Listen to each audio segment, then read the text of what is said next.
activity is the of a bird, perfect and detail.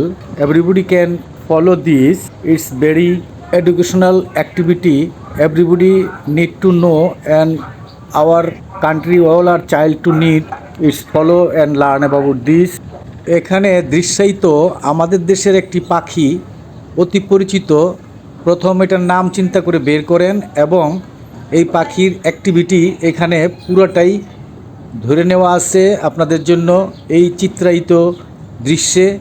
এটা আপনাদের জন্য দেখাও প্রয়োজন এবং এই দেশের বাচ্চাদের দেখানোর জন্য খুবই প্রয়োজন, কারণ বাচ্চারা এই দেশের বাচ্চারা যারা শহরে থাকে তারা যদি এটা না দেখে এবং না শিখে তারা অনভিজ্ঞ থেকে যাবে। তার জন্য এটা আমি মনে করি অতি জরুরি একটা বিষয়, কিভাবে তারা চলাফেরা করে এবং গা মুছে শিকার করে এবং বসে থাকে, দেখেন উড়ে যায়। ধন্যবাদ।